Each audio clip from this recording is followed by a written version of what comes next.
Good afternoon, everyone. I'm going to cover 3 areas this afternoon regarding our perspective with highway skills. Firstly, I'm going to take you to a place of a humanless construction site. Please just hold the headlines and give me a chance to fully explain. I'm going to discuss some of the issues that we currently have that are making the skills problem worse, and why we need those additional skills that Leslie talked about earlier. And I'll finish with some ideas of where we're transitioning to this new world. Okay, so let's look into the future and the year 2050. So I've been involved in a thought leadership piece that is predicting this humanless construction site. So if we can imagine a typical highways project, an autonomous vehicle arrives on site with a modularized solution. It's offloaded and assembled by robots, controlled from a central control room. The types of roles that we're going to need in the future are therefore significantly different from our perspective.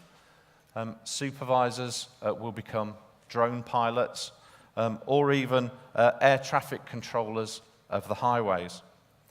Site engineers will become robotic engineers, and labour forces will be stood on production lines rather than on the side of the strategic road network.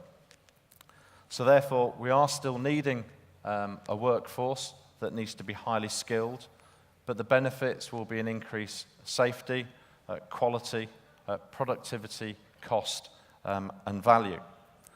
All of these require the skills that we, as an industry, do not yet possess. So I've just talked about this humanless society, and certainly today we are anything but that. We're very much a people-centric industry, and by that I mean just about everything that we do relies on people. But who is responsible for this?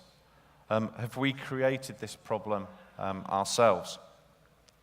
We're very much project rather than program focused. For example, we refer to the 4 H's: highways, Heathrow, High Speed 2, and Hinckley.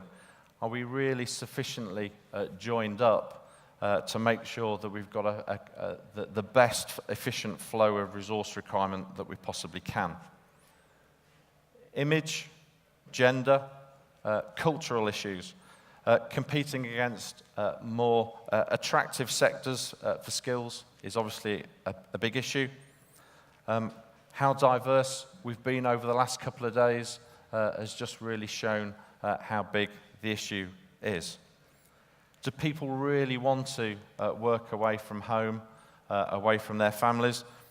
And do they want to live in a caravan like I did for 20 years of my career? I suggest not. So the transitional state to this vision of 2050 for us, we're approaching it in a similar way to how we approach our risk management. First and foremost, we need to try and eliminate the need for the work, either through design or modularization. And within Balfour Beatty, we've committed to reducing by 25% the amount of on-site work, either through elimination of the work or modularization, by 2025. We're becoming a much more self-delivery focused organization through a multi-skilled labour force. Typically today on one of our projects, if you walk onto it, there'll be about 300 people in any one day.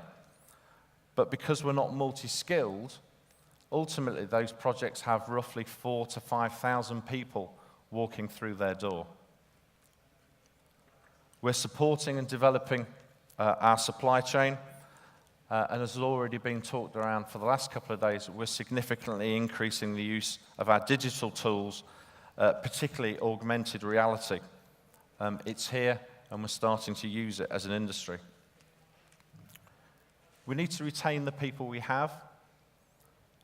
We're careless as an industry. We lose 10% of our people.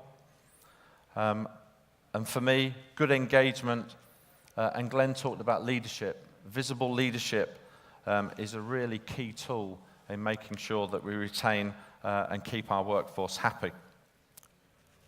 Training, investing in our emerging talent of the future. Apprentices, graduates, we're part of the 5% club. Within my organisation, we're at 7% and we're aiming for 10. We need to retrain, and I think this is being open a weak spot within our organisation and with industry, but we're starting to develop approaches in terms of developing new apprenticeships and also conversion courses. And as a last resort, and this is my final point, we recruit. And the key here, and we've talked about this already, is being much more diverse in the way we recruit people. And one of the ways that I'm doing that is by committing to increase the number of women into my organisation by 50% by 2020. Thank you very much.